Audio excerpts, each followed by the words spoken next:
What can the San Francisco 49ers learn from the Oklahoma City Thunder? And what did the general manager of the Thunder learn from the San Francisco 49ers? Plus, it wouldn't be a summer day without a cryptic post from Brandon Aiyuk. We'll talk about it all on today's Gold Standard podcast.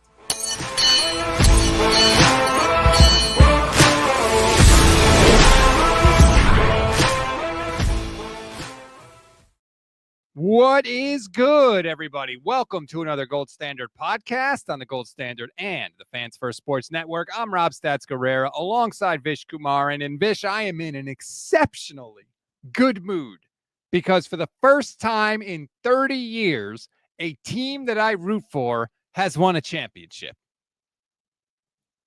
Congrats to you, Rob.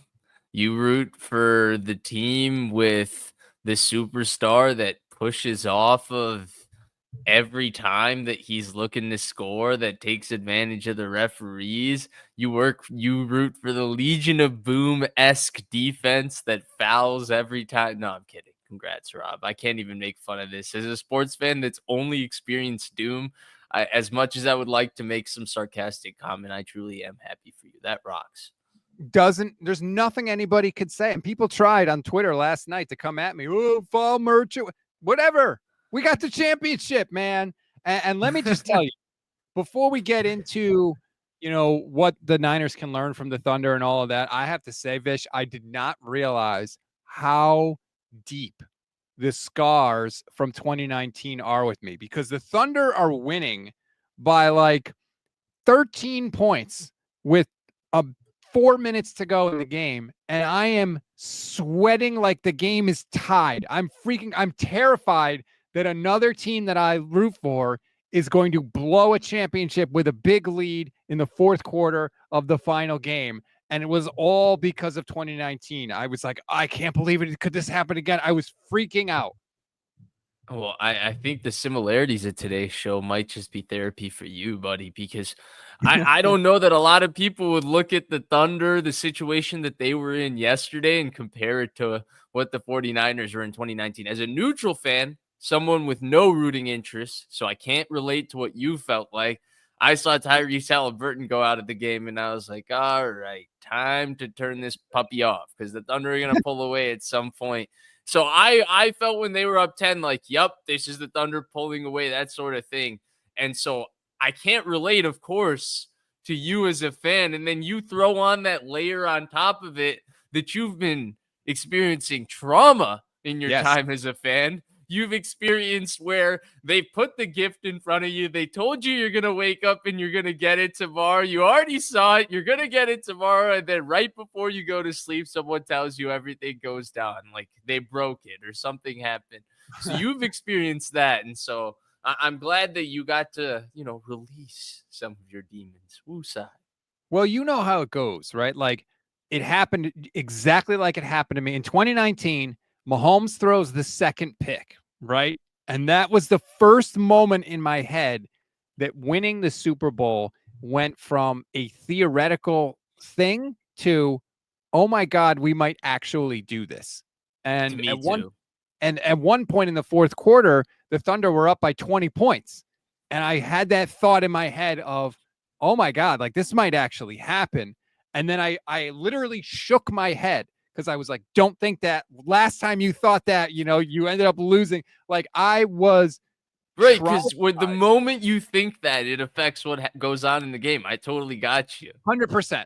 Yes, I completely agree. So it was like messing with my head. But we got through that, whatever.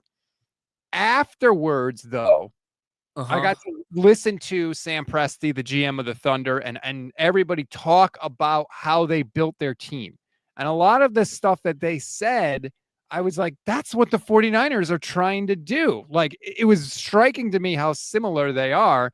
And I later found out as I was doing a little digging that Sam Presti, the GM of the Thunder, keeps a picture of Bill Walsh in his office. And it's a picture of Bill Walsh before one of the Super Bowls. And he's just got he's on the locker room floor and he's got his hands kind of just like laying like this.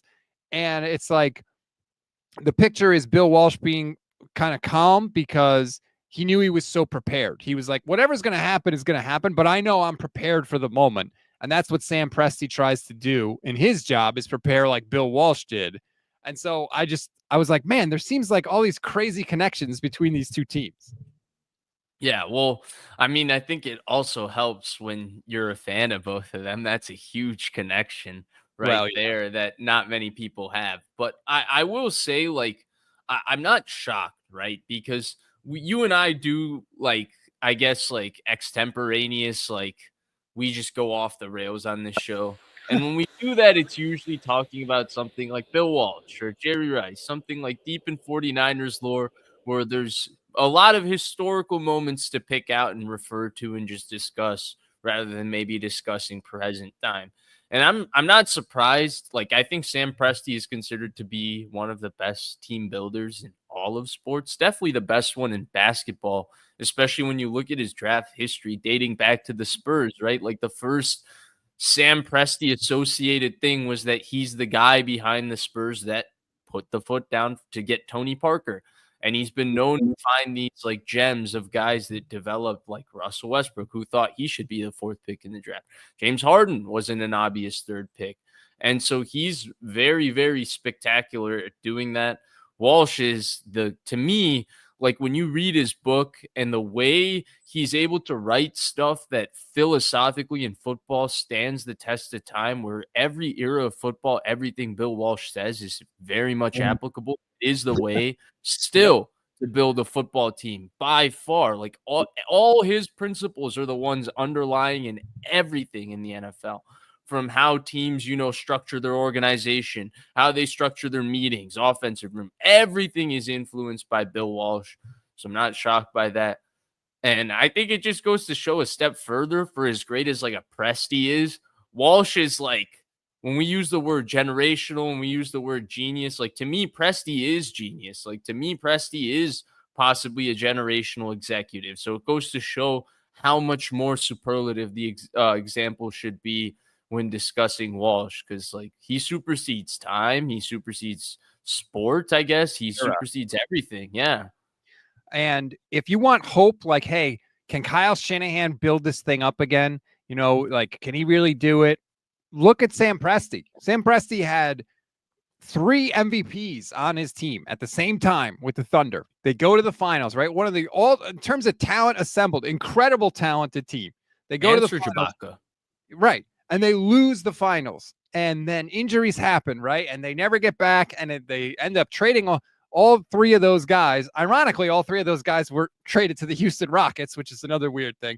But then they break it down and they build it up again. Sam Presti builds it up again with trading Paul George and drafting these players. And they not only do they get back to the finals, they win the championship. So if you're like, can Kyle Shanahan do this? Like we just saw an example in sports of one guy building a great team, tearing it down and building it up and getting over the hump.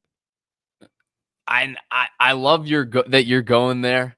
And I like that you're so excited today because your team just won and all of that. But I do have to be the jerk that points out the one detail that when you get to trade for the league MVP, you get to trade, like you brought up Mahomes in the Super Bowl example. The one difference for you yesterday, Rob, is that your team had Mahomes. Your team has the MVP, the finals MVP. Like I would say, if we're talking like face of the league in the NBA, the type of season that Shai Gilgeous-Alexander had, developing a team that the Thunder post Chris Paul, like the second trade to Phoenix and the second were like way down after trading Paul George when Shai Gilgeous-Alexander got there. So like that entire flip, like I get that, but then having that flip be okay, possibly the face of the league for the guy that turned you around from there. He's first team all defense or second team all defense, first team all NBA. It's a totally young team. He's 27. Like when you put all of that together, there is one variable that doesn't exist. And in the NBA, having that one guy is much more meaningful than in the NFL. So I love your optimistic thinking, and I'd love for it to apply. But can you put Shai Gilgeous-Alexander in an NFL package and have him be the quarterback? Not to make this be an NBA show, but Shai Gilgeous-Alexander was not the guy that you saw last night when he was traded. He scored No. 10 points as a 20-year-old rookie. He played 1 year with the Clippers. He was like not like the He was greatest the player in the 13th world. pick in the draft. Yeah. I And he think had a nice rookie season. That's why he was in the Paul George trade with 4 first-round picks, right? If they knew they were trading a guy who was going to be the league MVP, do you think they would put 4 first-round picks in the trade? Well, yeah, but that's a sign of a good executive, right? You got low on a thing. But my point is, a lot of people are doubting whether Kyle Shanahan can do this again. And yeah, I think it's rare that someone gets a chance, even a chance to build 2 teams. Really, usually you just get fired. Pretty much, yeah. That's the example. And Sam Presti was talking about, he said a couple things last night I thought were interesting. We draft people, not players, which I think the 49ers do too. Sometimes I think it gets them into trouble, like Solomon Thomas, because he's such a great person that I think that maybe that clouded their judgment. But the Thunder talk about wanting to draft people of similar mind and personalities because they know they play in Oklahoma City. And there's like, it's got to be basketball first. Like, that's got to be your first love. The 49ers believe in that too. They like to draft a bunch of football crazy people, and they're good at identifying those people. The football skills sometimes don't always go along with that, but the 49ers do, I think, also draft the player, not the person, or the person, not the player, I should say. Oh, 100%. I hope philosophically any organization drafts people, not players, right? Like, because you can't really have an archetype because you don't know what players are going to be available for you, but you can have a vision of what sort of people that you want to incorporate in your organization, right? That's like one of the first A1 questions for any of these executives. And I would say the 49ers are not only good at it, I would say that's one of the best things they do.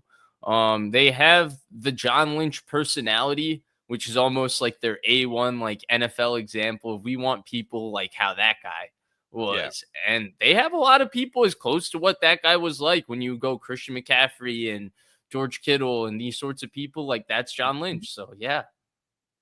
So they're able to identify those guys just obviously with the football. So, and look, Sam Presti didn't hit on every pick either, right? Like, nobody bats him out. And it's easier to hit on NBA picks than NFL picks by far. Like, not even close. I have no idea if that statement is true or not, but I never thought about it. But anyway, what else? More positions, right? More moving variables. The game translates a lot easier from the NBA, from college to pros. There's flat out just more players. You have to be right more times because their roster is bigger in the NFL. Exactly. Jared says it became like the NFC Championship game with Brock's bum elbow, except it wasn't. The Pacers were up at halftime. That's the difference. It wasn't like the NFC Championship game.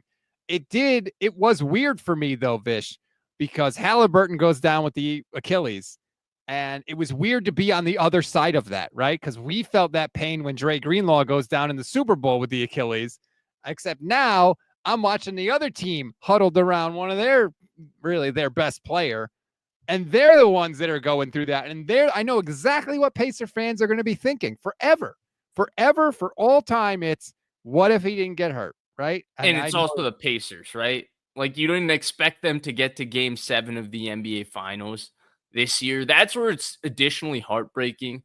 Because as a neutral fan, I probably expected Oklahoma City to win that game with the healthy Halliburton, Rob. In fact, I probably expected Oklahoma City to win this series a couple games earlier before the series. And even I expected them to close it out in game 6 once they ended up seizing control back of the series in game 5. It really sucks to watch that thing go down, but I'm sure the feeling of like, oh, what if we choke? Like, what if like we're in the game 7 of the NBA Finals, this guy got hurt, there's like no way we can't lose, right? But you just know, and this is where, Rob, I feel like your trauma as a 49ers fan, especially the last 10, 15 years, is starting to come out. I'm sure what was going into your head is, that's me. I'm going to be that loser fan. I'm going to be that guy whose team was in game 7 of the NBA Finals, historically, analytically outstanding team, had no reason losing, not even playing a team anybody considered that good, somehow is in game 7. Their best player is hurt, and I'm going to be the fan that it should be obvious my team should win, but I'm not going to get that happiness.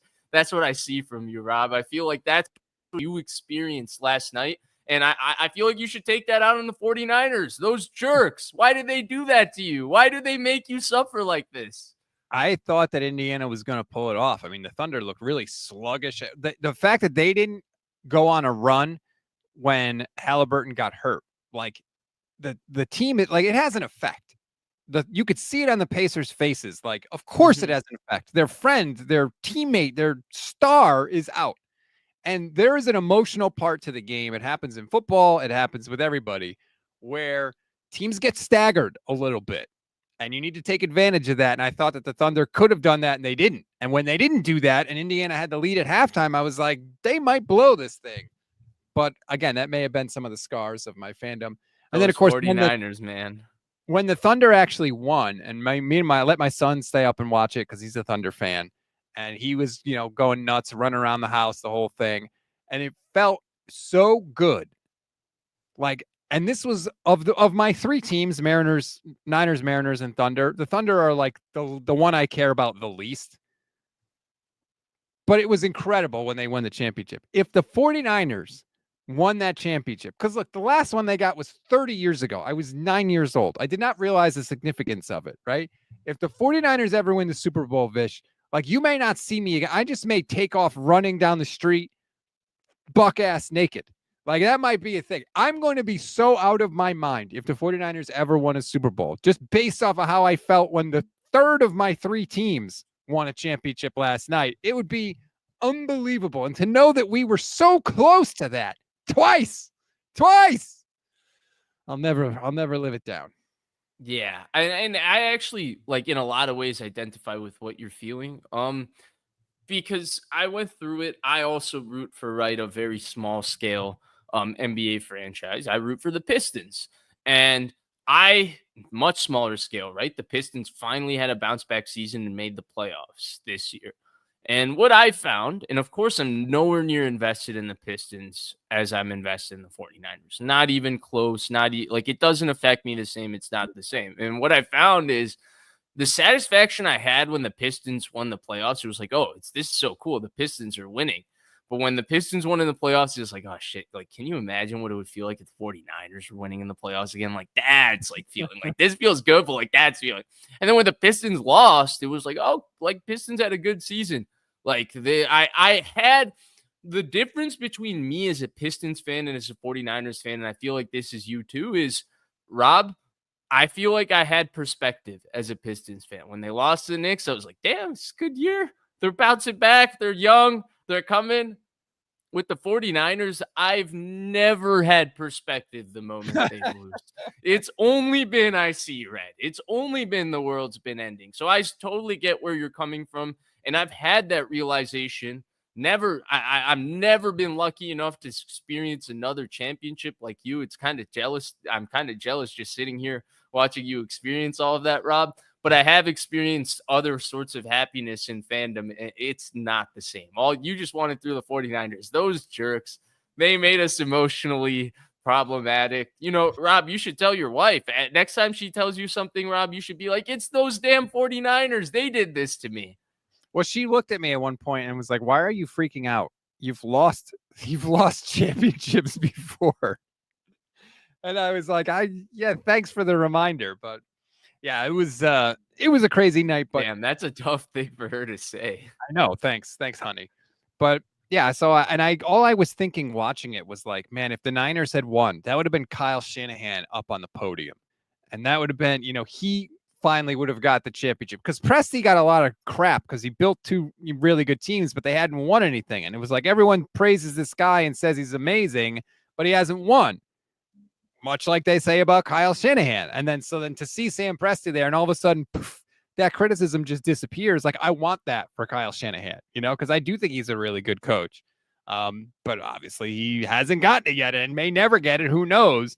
But I kept thinking in my head, like, that would have been Kyle, and Christian McCaffrey would have had a championship, and, Brock Purdy would have had a championship, or hell, Frank Gore would have had a championship. You want to go all the way back to 2012, as Dark Halo points out that they've lost 3 Super Bowls since their last Super Bowl victory. It would have been amazing to see those guys up at the podium. No, 100%. That's the unfortunate reality. But Rob, you got to experience something. Don't be a Debbie Downer on that, okay? Yeah, no. It's not every day your team wins a championship. those jerks with the 49ers have given me a lot of emotional trauma. Those jerks with the Pistons win only when I'm 5 years old. So I don't remember it. If anybody should be complaining, it's me. Okay, Rob? I'm kidding. Oh, brother. Vish, can you close your blinds behind you? The sun is shining through there, and it's like there's literally closed, man. There's nothing I can do about that. that is wild. It looks like there's a Yeah. sun over your. I know, but there's literally no gap when I look back there. It's straight through, like It's the angle. Exactly. Yeah. Well done, Rob. You right. truly are the radio host. You find the right words in the right moments to describe. You got to paint the the picture. Paint the picture with your words. So that's my little Thunder rant there. I was filled with despair and hope at the same time. You know, despair that we never got to see that first Shanahan team up on that podium, but also hope that maybe the second one can ultimately get up there. Now, it's June 23rd. We would not be in the middle of summer if we didn't have a Brandon Aiyuk post of some sort to talk about. We have one again. This one comes courtesy of his YouTube channel, which I don't know if it's even his. It says his name. There's a picture of him. I don't know if it's really his. I don't know if there's any sort of verification program on YouTube, but I mean, he hasn't said that it's not him, and people have been talking about this, so I guess we'll just assume it's him. But if you haven't seen TikTok 11, he says they was talking about trading me while I was off Percocets / muscle relaxers and peeing in a cup by my bed. Couldn't walk for 10 weeks. Ain't nobody trading for me, with a laughing emoji and a skull emoji. Now, a couple of things. First, who's they, right? Is they the 49ers or is they the media? I don't know. I assume the 49ers, but I don't know. Yeah, I guess if it's the media, okay. Like, why? I don't think the media volunteers to talk about you unless they have a reason to, right? Like, it's a story because somebody in the NFL says, oh, Brandon Aiyuk might be available. Oh, the 49ers. Now the media says, oh, I heard Brandon.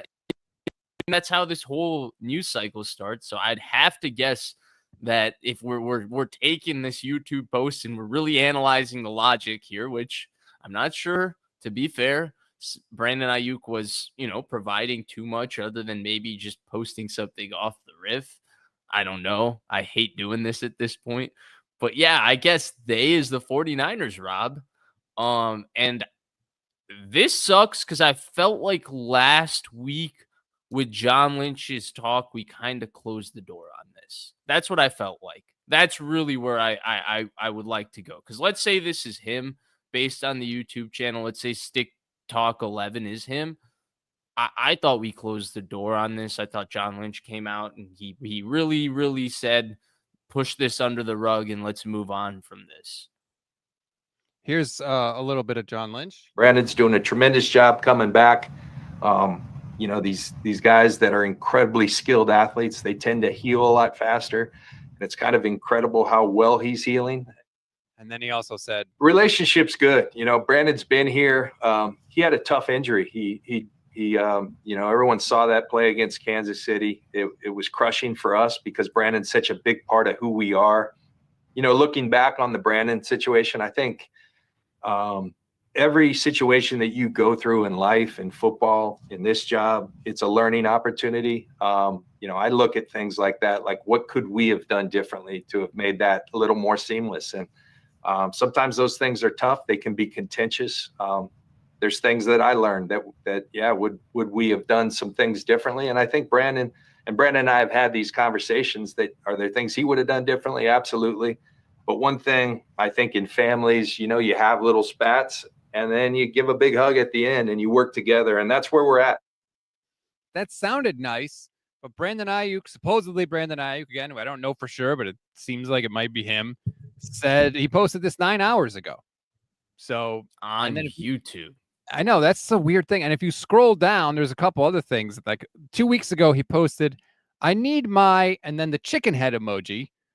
Mm-hmm. Or I even think about someone walking and then the word through. So I think walk through, I guess. So I need what? What does the chicken head mean? I'm old. I don't understand. To be fair, right? Like, not everything he says has to be about football. So we could disassociate this from football. But the one at the top is clearly about football. He's not talking about playing another thing, and he's not talking about taking perks for anything else other than football. Well, look at this one from 3 weeks ago. They want to play cool now, laughing emoji. Bleep no. I want that smoke still.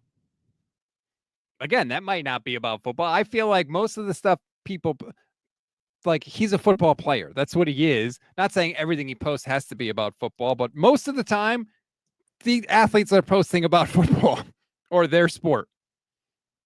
Right.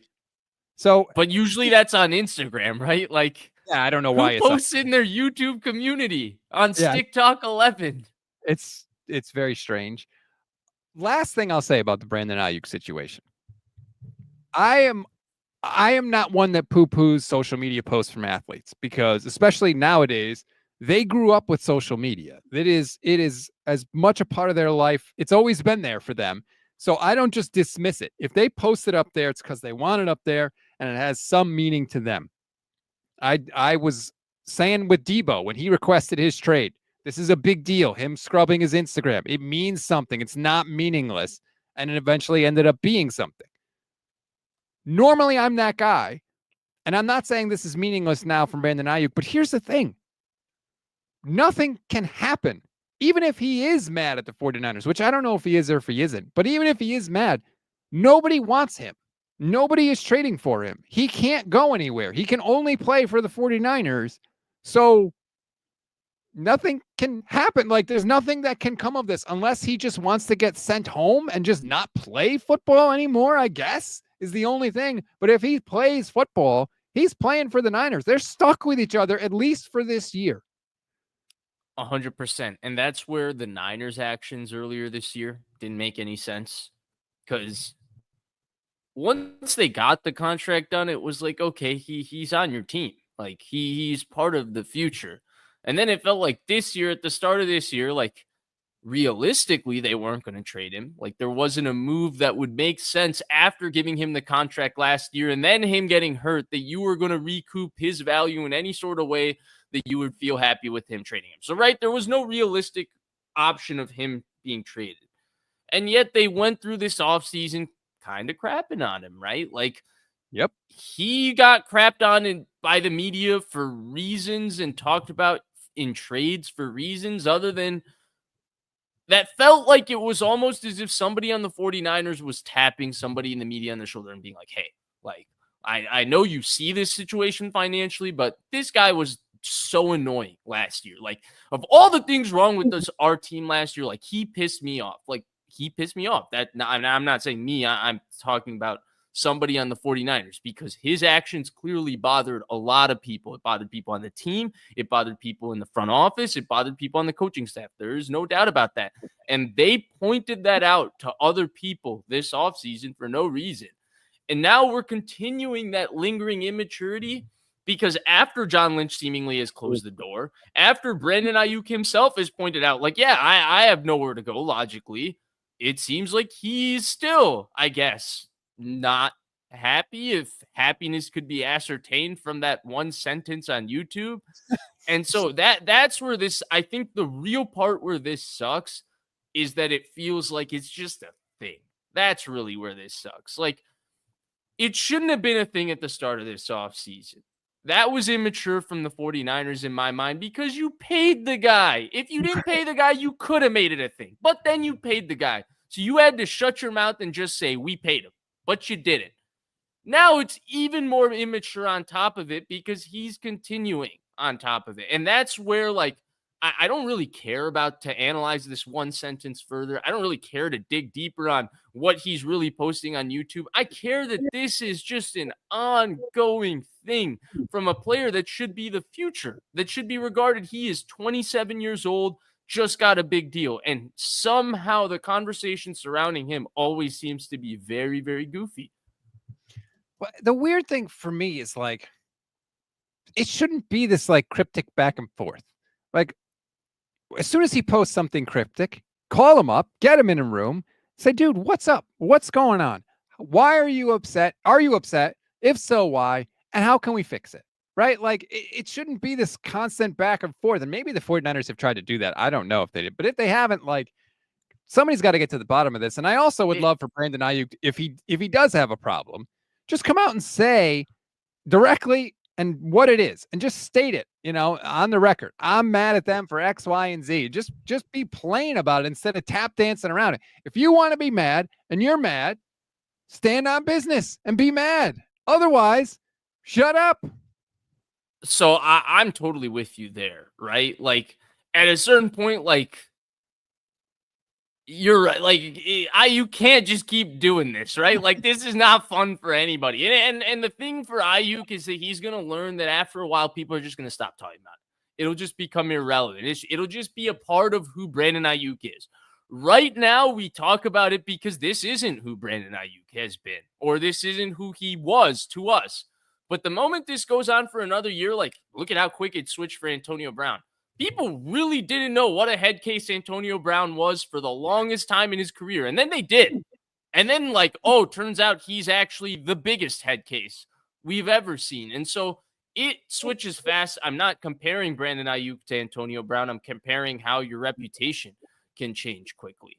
Where I guess I have the bigger kind of question mark, because we're a 49ers driven show and we talk about the 49ers, not Brandon Aiyuk, is you paid him, right? Like, whatever the teetering thing was, whatever it was, ultimately you made the decision to pay him.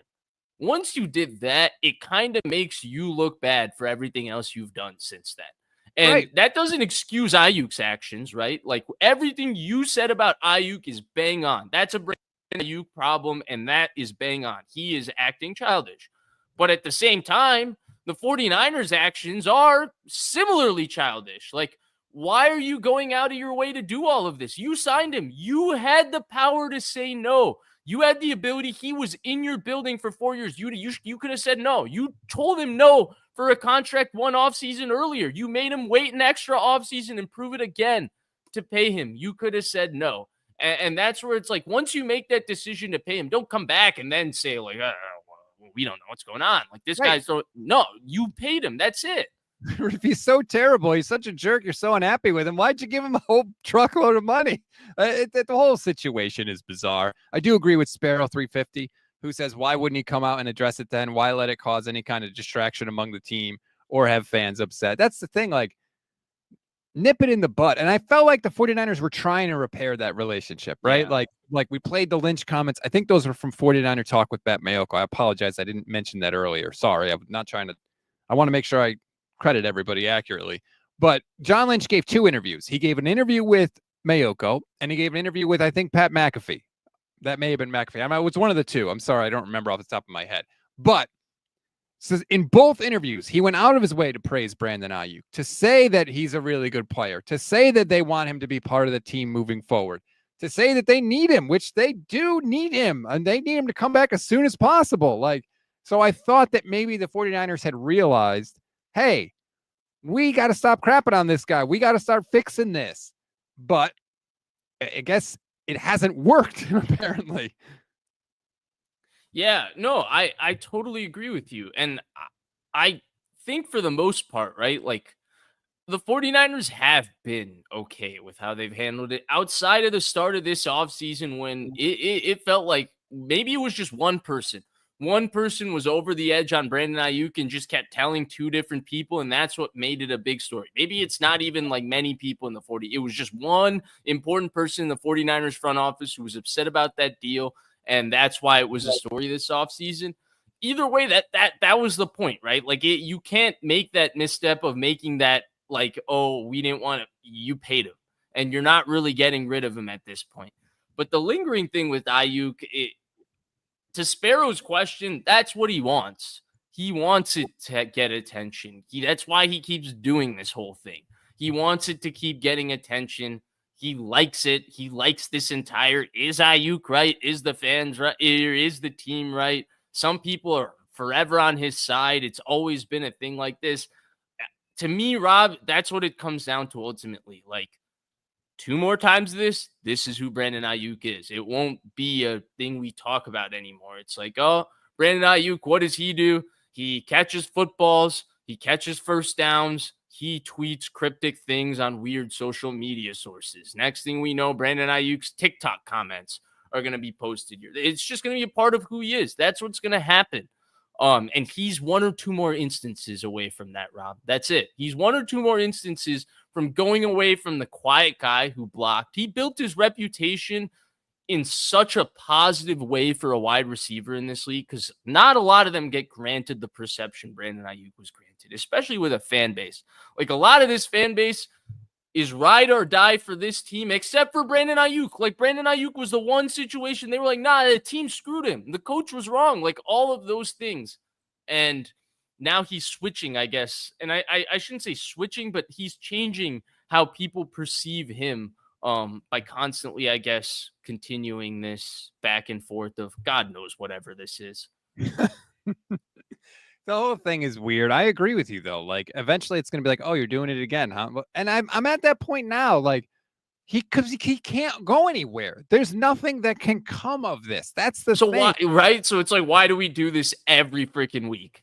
Right. So unless something changes where, like, unless the team says, hey, we're going to suspend you, or just, I guess suspend you, because they're not going to cut him, right? If they say, hey, we're going to suspend you for conduct detrimental, that's a thing. That is a thing that can happen. But then Brandon Aiyuk doesn't play for anybody. And maybe he just doesn't care. I don't know. But that's the only thing that can happen, because they're not going to cut him and they're not going to trade him.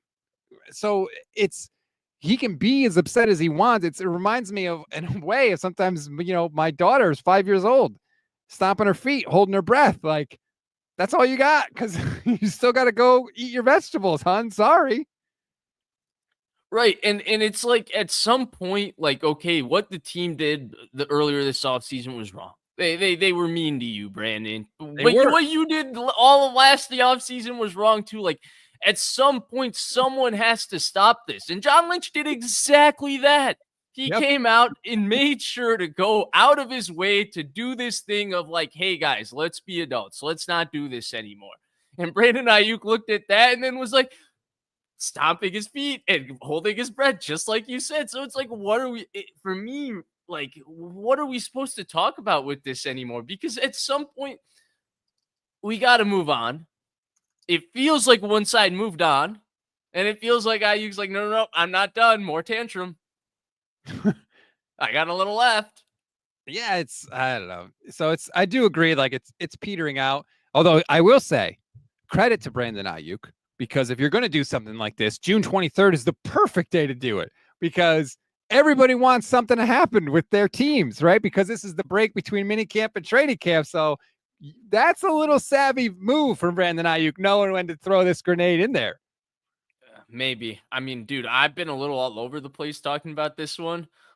What you just said triggered another point for me that I guess kind of counteracts what I've been saying, right? Because, like, if he was wanting it to be a grenade, right? Like, June 23rd is perfect for it to get caught. But then why is it on YouTube of all places? Like, why are you making us go find this thing to just go talk about it? Right? Yeah. Like, or Instagram it. So I don't even get it. I don't even get it. The whole thing is weird to me. Unless is that a new thing? Rob, do you post in your community a lot? I do. I write some stuff. If you're a YouTube channel member, I write some stuff that's for members only. I'm trying to do it more and more, because I want to really try and ramp up my offerings to our members. And if you want to become a YouTube channel member, it's less than $3 a month. You get custom emojis, you get membership badges, you get priority comment response, and now you get me occasionally writing about things. But doesn't this kind of seem like a classic Brandon Aiyuk thing, right? It's like a half measure. I feel like he doesn't want to go full villain. So he does this, right? He posts something mean about the team, but he posts it on YouTube. So maybe people probably won't. Like, I feel like he's not totally willing to commit. He posted that picture of T.O. in his driveway. He's not that. He won't ever go as far as also Terrell not Owens. That player, right? Like, right, yeah. I think this is part of, like, the lack and the limitation I feel like I've also always felt in Brandon Aiyuk's game. Like, this psychological not committing, like, not having I don't want to use the word confidence, but I almost feel like it is an insecurity that I'm going to be like throwing the tantrum, but I don't want people in public to know that I'm actually like I don't want people knowing that I'm a malcontent, but I also don't want people not knowing that I'm happy. Like I Right. want them to know I'm unhappy, but I don't want it almost is like what I feel like. Actually, I don't. This is not even a fair point. So I'm Like not the going to make it. shorts thing at practice, right? He's not refusing to practice, but he knows if he comes out in the wrong color shorts, it's going to be a thing, right? So it's like it was like a half measure. He wanted to do Yeah. something, but it's like he wanted to do something to get the teacher mad, but he didn't want to get suspended. So he didn't do anything like but he knew he was breaking the rules. It's just a weird, like, dude, if you're going to be all in, then be all in. Right, but also like exactly. I can't even say it better myself. Like it's perfect what you're saying, and yeah, exactly. And he's not Terrell Owens. That's the other thing, right? Like there's a dominance to being that personality. There's a dominance. Like Brandon Aiyuk can do I don't think reporters are showing up to his house to watch him do sit-ups and talk. Like there's a different cachet to that persona of Terrell Owens, and you could feel it on the football field that Brandon Aiyuk has never had. That's really the football point I wanted to make, right? Because there's a presence to a number one receiver, and that presence alone can sometimes intimidate people in games. And Aiyuk has never had that persona and presence. Whereas Terrell Owens has had. Debo, not maybe as talented as Aiyuk, but always has had presence and persona to him. And so it's a very interesting thing. And I agree with you. It's like at some point, like you either got to fully like you're upset or you're not upset, but like we can't keep trying to figure out whether you are upset. And also, like, if you're only a little bit upset, then why should I care? Why should I care about it? Why should I waste my time? I almost wonder if the 49ers themselves, like 49ers players themselves, are going to get tired of it. Like, dude. No, I think they are. I think that's why this offseason was this way, Rob. Yeah, like, hey, we're all pulling in the same direction now. The past is the past, and we're here. It's a new era. Everybody showed up for minicamp. Everybody showed up for the voluntary portion, and we're all in. Like, we're going for it now. And I wonder if, like, they will start to look at that and be like, dude, you're hanging on to this old stuff. You got your money. They all let it go too, dude. So I wonder what the reaction from the Niners themselves are going to be. You know, we don't get to talk to them for a while now, unfortunately. So unless he posts something else when they come back for training camp, it's not going to be a thing that they get asked about. But I almost wish it was, because I would love to hear, like, George Kittle, like, what do you think of this when you see this is your teammate? Like, what's he doing and what's your reaction? Especially because he's been wrong before, right? Like he's gone through a business negotiation where I'm sure he felt like the 49ers shortchanged him, or he felt like the 49ers screwed him a little bit, or he felt like it would have been a little easier than it was to get money from the 49ers. He let it go. They've all let it go, seemingly, but Brandon Aiyuk. I also think in some ways, Rob, what Brandon Aiyuk went through in his second year, it created this kind of weird ripple effect in terms of how he's perceived amongst his fan base, right? Because you had this portion of the fan base that swore by his talent, that swore he got wronged all of this, and we never really found out what happened. And that always stuck with him. And then it felt like the coach was favoring Debo to him. So then a portion of the fan base championed him from that standpoint. And so he's always been championed as this underdog by a portion of the fan base, I would say, without necessarily needing it, right? He's a first-round pick. They traded up for him, all of these things, and yet he was kind of championed as an underdog. I think that also has played into this whole, like, weird thing, because I do think, and I'm included in this, I defended some of this behavior that's just not, I mean, this has become crazy. I'm so sick of talking about this. We do this every Monday, and I don't know. Like, I still don't know what's wrong with Brandon Aiyuk. No, I think it's like what you're saying makes sense, though. Like, the whole doghouse thing kind of poisoned the well between Aiyuk and the 49ers. And I don't know that it's ever recovered, quite honestly. It's a very, very weird situation. And it'll be interesting to see if it does sort of linger and Kyle gets asked about it, you know, because John Lynch is a repair the bridge guy, right? Shanahan, I don't know if he is. He might be with his guys, right? With the Debo and the Cabo clique and those people. I don't know if he's a repair the goods with Aiyuk guy. So I'm starting to take a complete 180 on this. I'm not looking at Shanahan or Lynch. I'm looking at Brandon Aiyuk. Maybe Brandon Aiyuk doesn't know what repairing the bridge is. Maybe Brandon Aiyuk can't move on. But what? I wish Because it was more. But what? And me too, right? Me too, right? Me too. And it almost feels unfair for me to say I'm reading one sentence on YouTube that he might not even have posted. So right. let's preface everything with that, right? But like to me, last week's show when we talk about John Lynch and we say he finally nipped this thing in the bud, they're finally all moving on, and then the subsequent week we're having some sort of conversation where it looks like he to me is the one that now is coming across that he's unable to move on from this, right? The 49ers came across that way from January until start of June. Mm-hmm. And then they stopped. And then they realized they can't do that anymore. And then the moment they did, it was like, no. You did that. Let's continue this. Nope. We're not stopping. We're continuing. At some point, someone's got to grow up and say, like, look, like you said, they can't trade him. He can't go anywhere.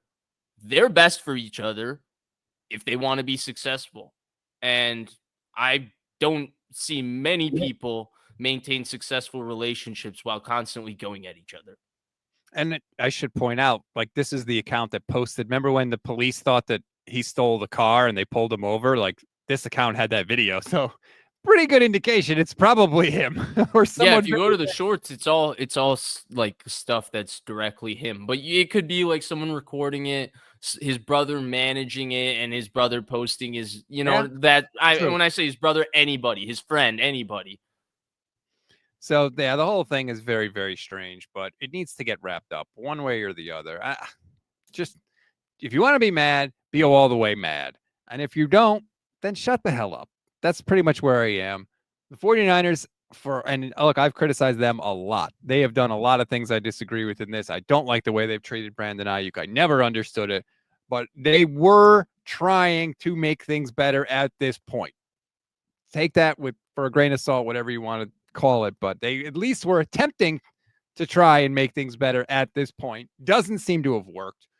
We'll see. That's pretty much the only thing that's negative about this team heading into training camp as we, steamroll towards that. But hopefully, I know the Niners are probably hoping that Ricky Pearsall and Jordan Watkins and Jacob Cowing sort of make that irrelevant, and Demarcus Robinson, throw him in the mix too. Exactly. And to be fair, we're not even 100% sure it's negative. It's confusing at this point. It's the one confusing thing about this team, right? Because we just don't know with this guy who picks YouTube. I'm never getting over this. Who goes to their YouTube community of all places and is like, yeah, man, they tried to trade me when I was off of perks. It seems like a half measure. It seems like you want a few people, you want to tell people you're mad, but you don't really want it to blow up. And you want it to build up like a story like this. Like one person finds it, they tell two people, because that's how news like this goes, right? I assume that Grant Cohn found, who even found this? I don't check Brandon Aiyuk's YouTube channel frequently. If I had to guess, right? I mean, Grant, biggest following in 49ers fandom. I'm assuming one of his fans or followers found it, sent it to him. He publicized it, and that's how this whole thing goes, right? In terms of becoming a semi-viral-ish, viral within people who check Twitter in June for the 49ers and check 49ers news in June. So that is a decent sanction of people. But if Grant found it, credit to him. Because I wasn't checking his YouTube channel, I'll tell you that. I didn't even know he had a YouTube channel. But why is he putting it on there, man? It's just a very weird situation. But you would think that, and wouldn't somebody on the 49ers try and step in and play peacemaker like Brock? At what point, dude? It's June 23rd. Yeah, they're all getting on their last vacations before the season, their last resets, and they're like, oh yeah, here we go again. I checked Twitter. Maybe I should delete it. Yeah, I don't need it anymore. Yeah, that's true. I guess they got their own stuff going on. It's just funny. Ricky Pearsall gave an interview with Matt Mayoko on 49ers Talk, which was very good, by the way. I'll have more on that interview in tomorrow's 49ers in 5. But he talks about, wanting to work with Brock and going. Brock specifically invited Ricky Pearsall to work out with him in Jacksonville, which Pearsall did. And he's like, we're learning things about each other and we're learning together and we're growing together. Like, he's doing all he can and Brock's doing all he can with Ricky Pearsall to get better and be ready for the 2025 season. Brandon Aiyuk, well, I'm sure he's rehabbing, is posting this on YouTube.